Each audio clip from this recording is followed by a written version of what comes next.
Hey guys, and welcome back to my YouTube channel. So today I'm going to be doing a video on teenage pregnancy and my own experiences with my two pregnancies. So I did it live and I got feedback that the video wasn't playing that well, so I decided to record it straight from my phone, and I'll edit it later and probably post it later as well. So anyway, today I actually decided to write down a few notes so it will be easier for me to kind of, maneuver around my talk. Right.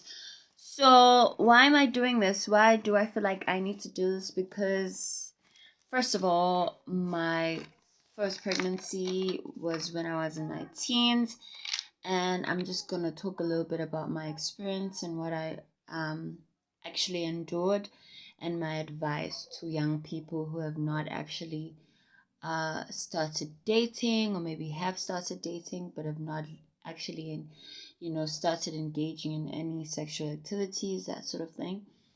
Mainly people who are, that aside, mainly people who have not actually have had children yet. So I actually got inspired by watching this video. It was this other lady. She was from America. She did like a video. She had two kids, daughters, and she was just making a video giving out advice on young people on how, you know, if she was to give advice to young people, she would actually advise people not to ever have children, especially out of wedlock. And so I was like, hey, I've actually gone through the same thing. Why shouldn't I just share my own experiences? It might actually touch someone's life and might actually change someone's perspective for those that have actually haven't gone through the same thing. So, right. I would say that my first pregnancy, looking back, I was 17 at the time. I wasn't really educated about sex or relationships. I was just winging it. And also just looking back at my own experiences, growing up in a very toxic home, toxic environment, I guess there was not a really great example when it came to like relationships and actually knowing how to maneuver around that. And I can honestly say I would do so many things differently. Looking back at the time, everything happened and how everything actually unraveled for me. First of all, just looking at how God was blessing me career wise. I'd actually gone overseas at the time of dating this guy, and things were looking up for me, and I definitely would say that I would focus more on my career. I would actually focus more on pursuing the things that I think, now that I look back, are more important than actually getting in a relationship. Because, of course, when you're in your teens, you're hot and bothered, and there's so many things that are influencing you. You've got friends who are probably involved in sex at the time. I think I had a circle of friends that were actually pretty involved when it came to like sexual activities. They had boyfriends. I didn't actually know anything about sex at the time, and they were more experienced than I was, and I think that I looked at it as sort of like in a bad way, like in a bad light at the time. But looking back, I think it was actually a blessing in disguise that I was not as experienced as they were. I guess, you know, with the hormones and everything, and just feeling the need to be in a relationship at the time, although it was coming from a broken place, I think I also got pressure from the fact that I was actually hanging out with people who were actually involved in that sort of thing. And, I got involved, and it wasn't the best relationship. even though it was actually my first relationship, I fell pregnant. And then it wasn't the best relationship at all, because I think that we were both very young at the time, and it wasn't coming from a healthy place as well. So I think that if I were to go back and give myself advice, my 17-year-old advice, I would actually tell her to pursue her career, tell her to pursue whatever it is that is at her disposal at the time, whatever opportunities were there at the time. I would definitely give it 100%.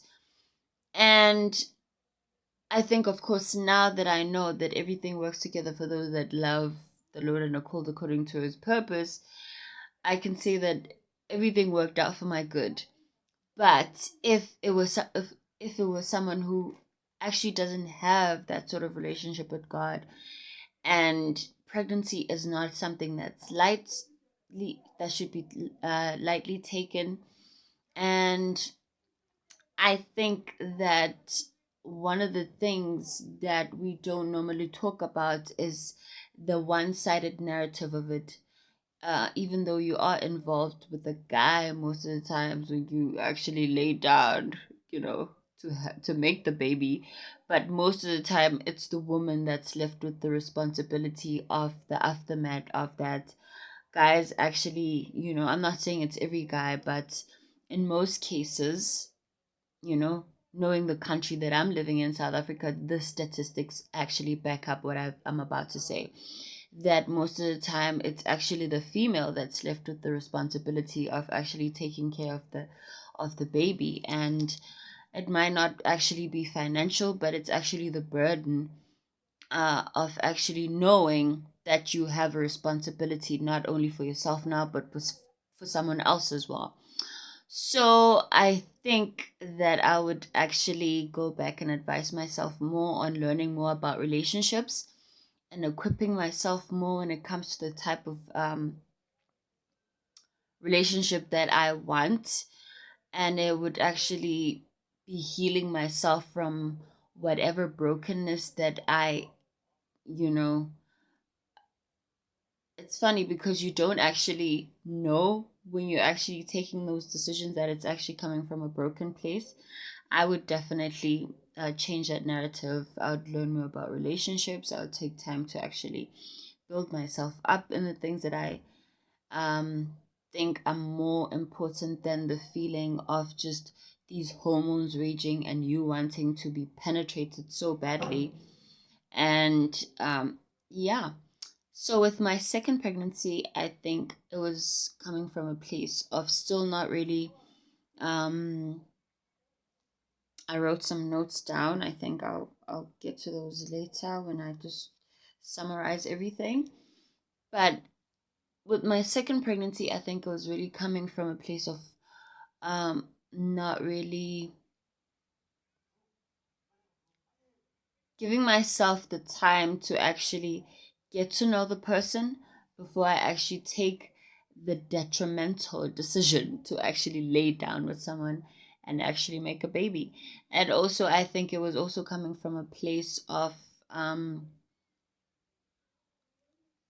not really have had the opportunity to give myself time to build my self-worth and my self-esteem as well, and also just learning more about relationships, because I feel like men are taught from a very early on age, boys are taught from a very early on age on how to have this kind of self-confidence when it comes to approaching, even though most of the time it's very toxic, but they are given the opportunity to actually learn more about relationships and about women.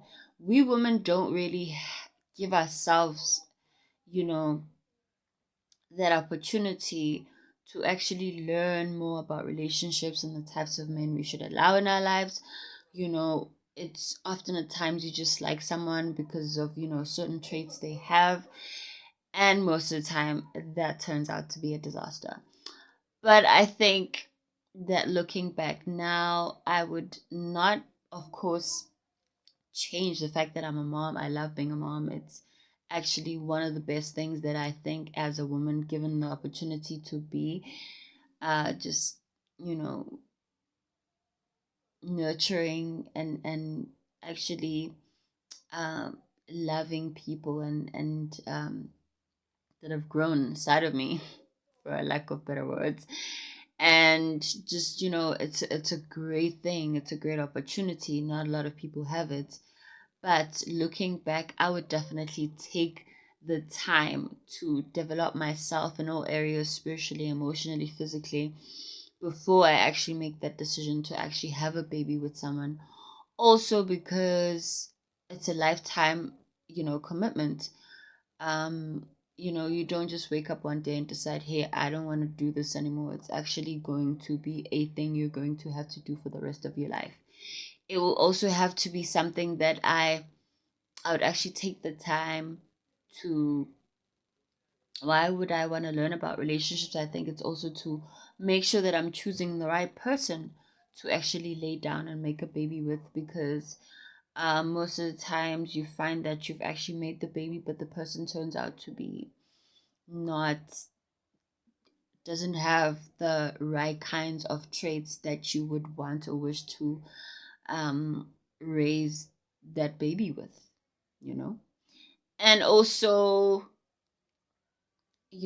also coming from a spiritual perspective, I think I made the decision uh, when I actually didn't know that the best kind of environments to actually have a baby is with an individual that shares the same kind of values with you, and you can actually have that foundation for your children. um I think also another thing to consider is that yeah, it's really, you're not living for yourself anymore, you're living for other individuals. And it's actually, I think it's more difficult when you actually are doing that now with a person that doesn't actually have the same standards for you. Let's say now you're in a more healthy place with yourself, but now you just look back and you're like, oh my god, like we don't share the same values.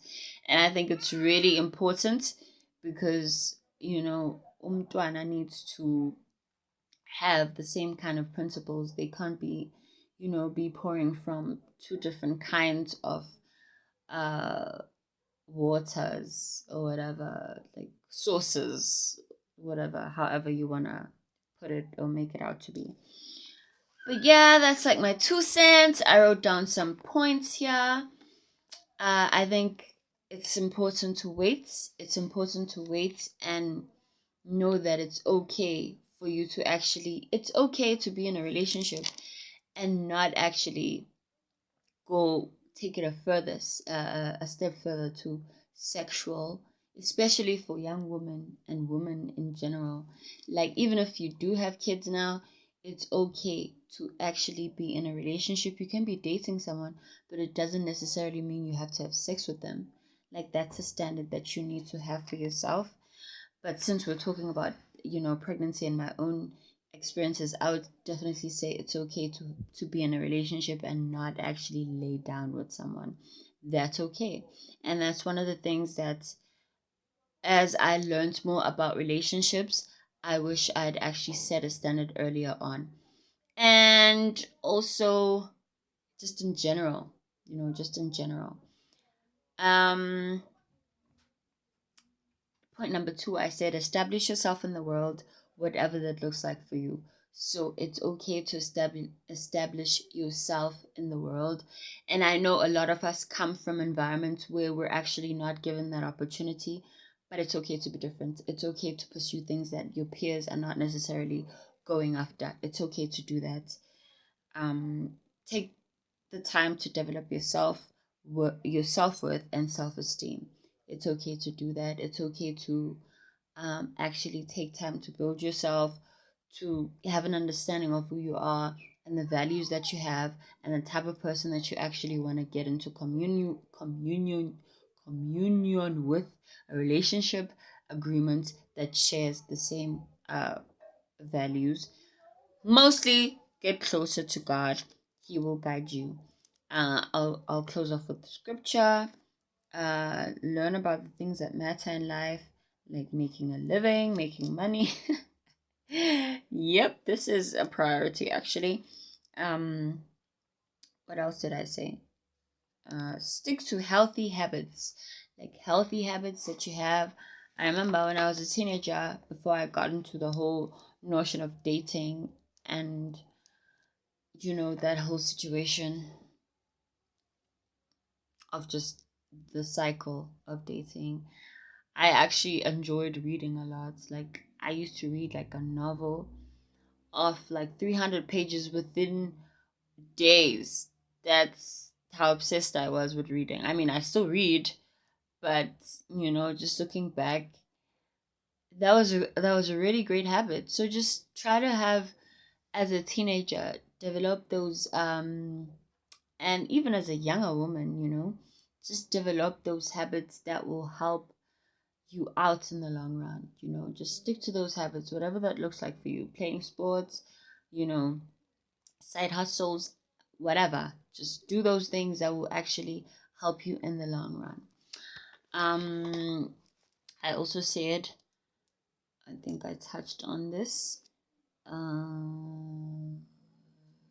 that getting pregnant is a whole responsibility. It's not easy, especially out of wedlock. Trust me, it is not.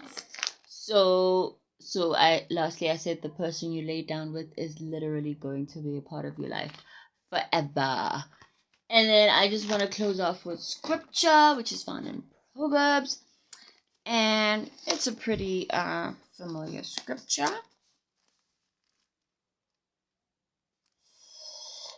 Okay, John.